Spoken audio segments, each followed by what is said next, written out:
თუ გინდა რომ ღმერთი მოკლა, ნებისმიერი ღმერთი, მე არ მოგწონს, ან იმათი ღმერთი, ან ამათი ღმერთი, როგორ უნდა მოიქცე? რა არის ყველაზე ძლიერი დარტყმა და რა არის ყველაზე სუსტი დარტყმა?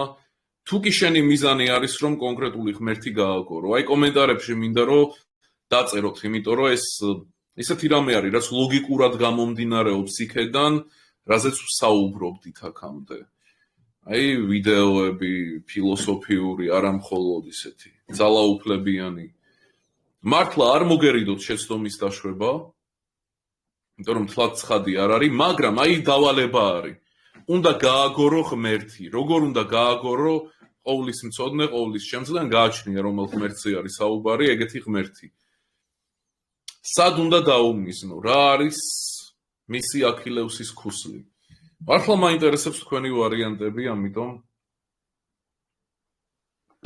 გამოვუშვით ქრისტიანული მორალის აღკვეთა სამუდამოდ. ახლოს ხარ, არ ცდები, მაგრამ გაკლია რა? მაგას აკლია ცოტა ალესვა. ოდნავ უნდა კარგად ალესვა. მოკლედ აზრი რაში მდგომარეობს, რომ თუ გინდა რომ შენ წარმატებით მოკლა ღმერთი, შენ არ უნდა მოიყვანო არგუმენტი მისი არარსებობის სასარგებლოდ. აგიხსნით რა რატომაც მაგას, მაგრამ ჯერ ისე სიტყვაზე მენდეთ. თუ გინდა რომ მოკლა ღმერთი, არ დაკავდე არგუმენტირებით, რომელიც ამტკიცებს იმას, რომ ის ვერ არსებობს. მაგალითად, ვერ შექმნის ეგ ღმერთის სკამს, რომელსაც ვერ აწევს, ან ქვას, რომელსაც ვერ აწევს. და პარადოქსი რაში არის უბრალოდ კითხვა არის, შეძლებს რომ შექმნას ისეთი ქვა, რომელსაც ვერ აწევს. თუ უპასუხე კი, ესე იგი ყოვლის შემძლე არ არის, იმიტომ რომ ვერ აწევს. თუ უპასუხე არა, ესე იგი ყოვლის შემძლე არ არის. ეს ლოუტიერის არგუმენტი არის, რა თქმა უნდა, მაგრამ იდეა ის არის, რომ არგუმენტი ემსახურება იმას, რომ დაამტკიცო, რომ ღმერთი არ არსებობს. რაც, ბევრი საინტერესო არგუმენტი არსებობს, ხო? მე ერთი მაქვს ჩემი საყვარელი, მაგალითად ის, რომ თუ აბრამიკული ღმერთი არსებობს, მაშინ ყველა სხვა პარადიგმი, რომელიც აბრამიკულ ღმერთს არიხებს საწყის წერტილად, ავტომატურად გულისხმობს ეგ მსოფლმხედველობა ლოგიკურ კონტრადიქციას. ეს ერთი ნაწილი. მეორე ნაწილი. მე მაქვს მსოფლმხედველობა, რომელიც არიხებს აბრამიკულ ღმერთს საწყის წერტილად, არ გულისხმობს და მასში ასევე ამ მსოფლმხედველობაში არანაირი ლოგიკური თვითწინააღმდეგობა არ არის. შესაბამისად, აქედან უკვე დასკვნა, აბრამიკული ღმერთი არ არსებობს. ეს არის ჩემი გამოგონილი არგუმენტი, რო რამე. არ ვიცი ვინმეს უთქვამს თუ არა, თუ დაგუგლეთ Reddit-ზე ან რამე ეგეთი, მაგრამ ეს ჩემი გამოგონილი არის, ესეთი პარადიგმული არგუმენტი, მაგრამ ესეც არის ნაგავი. რატო გამოვიგონე მაშინ? იმიტომ რომ აი სიტყვებით მიყვარს თამაში. ზოგჯერ მიყვარს ფილოსოფიური აი ეგ რა. ხო და რას ვამბობ? აი ესეთი არგუმენტები, რაც იდეაში აი ესე დარარარა და ლოგიკურად შესაბამისად ღმერთი არ არსებობს. ეგ ესეთ რამეს გეტყვით, რომ ეგ განამხოლოდ ყველაზე სუსტი ინსტრუმენტი არის ღმერთის გასაგორებლად. თუ მსგავსი მისია არის. თუ ფული აიღეთ რომელიმე ღმერთის გაგორებაში.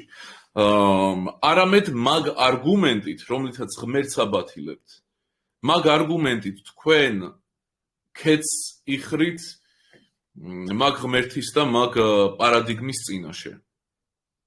ხვდებით? მისი წესებით თამაშობთ. იდენტური არ არის იმისი, აი როცა მაგალითად სატანისტები რო არიან რა. ათეისტები ვართ ჩვენ, არ გვწამს არაფერი, მაგრამ აი სატანა და რამე. და იმდენს ვერ ხვდებიან, რომ მაინც ქრისტიანების წესებით თამაშობენ, მაინც ქრისტიანულ მითოლოგიას რო ამდიდრებენ და მაინც მაგ პარადიგმში რო არიან, მონები რო არიან უბრალოდ. იგივენაირი რესენტიმენტური მონები. მაგას ვერ ხვდებიან. თლად იდენტური არ არის, მაგრამ გადავალ რა პირდაპირ პოინტზე, რომ შენ თუ გინდა რომ ღმერთი გააგორო, შენის ღმერთი უნდა გახადო არარელევანტური. არარელევანტური. რაც არ გულისხმობს იმას, რომ ვინმე შიზოს დაუმტკიცო, რომ მისი წარმოსახვითი არსება არ არსებობს, იმიტომ რომ აი ლოგიკურად ასეა, კონტრადიქცია არის, იქ ის, იქ ეს და ასე შემდეგ. ასევე მაგით რას აკეთებ? რა დიდ შეცდომას უშვებ? მაგით იმ შეცდომას უშვებ, რომ შენ მსგავსი არგუმენტაციით იმ იდეას უჭერ მხარს, რომ კარგი არგუმენტი რამის სიმართლეს ამტკიცებს.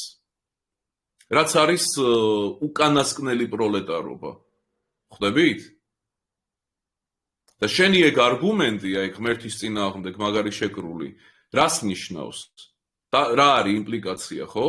იმას, რომ აი იმდენად მაგარი არგუმენტია, რომ აი ამან დაამტკიცა სიმართლე. უпроსტად დაადგინა. და მე ამას უარყოფ და ვინც მონები არ ხართ, ყველამ უნდა უარყოთ ის იდეა, რომ კარგი არგუმენტი ადგენს სიმართლეს, ან რომ კარგი არგუმენტი ადგენს რეალობას. ელიტარულო მაყურებელო, ეს იყო პატარა ამონარიდი მასტერკლასიდან სრული დაულევი მასალა, რომელმაც უკვე არაერთი ადამიანის ცხოვრება არაერთ ასპექტში შეცვალა უკეთესობისკენ, გელოდება დახურულ არხზე ნიკო სვანიძე.com, დრო არ უნდა დგე ბრბოზე მაღლა და ამისთვის ეს არხი არის იდეალური. გელოდებით ელიტარულ სივრცეში.